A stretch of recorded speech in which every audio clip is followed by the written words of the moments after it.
சின்னஞ்சிறிய சிட்டுக்குருவி ஒன்று இருந்துச்சாம். அதோட பேரு என்ன தெரியுமா? சுட்டி.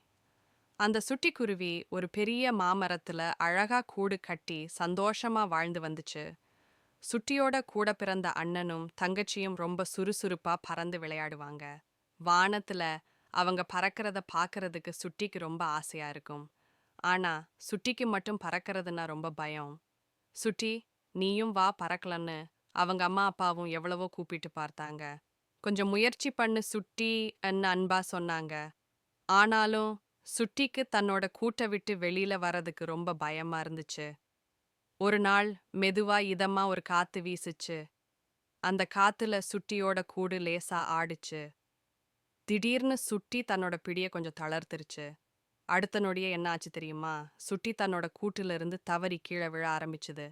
சுட்டிக்கு ஒரே பயம். ஐயோ அம்மா என்ன கத்துருச்சு. ஆனா கீழே விழுறதுக்குள்ள சுட்டிக்கு ஒரு யோசனை வந்துச்சு. படபடன்னு தன்னோட சின்னஞ்சிறிய ரெக்கைகளை அடிக்க ஆரம்பிச்சுது.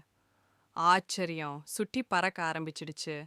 அது வரைக்கும் பயந்துகிட்டு இருந்த சுட்டிக்கு பறக்கிறது அவ்வளவு சந்தோஷமா இருந்துச்சுன்னு சொல்ல வார்த்தைகளே இல்ல. வானத்துல பறந்து போற மத்த குருவிகளை பார்த்து சுட்டி ரொம்ப சந்தோஷப்பட்டுச்சு. அந்த நாள்ல இருந்து சுட்டி தன்னோட பயத்தை விட்டுட்டு தைரியமா பறக்க ஆரம்பிச்சுது. புது புது இடங்களுக்கு போய் விளையாடிச்சு.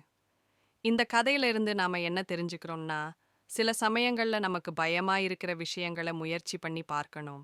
ஏன்னா அந்த பயத்துக்கு பின்னாடி ரொம்ப அழகான சந்தோஷமான விஷயங்கள் ஒளிஞ்சிட்டு இருக்கலாம்.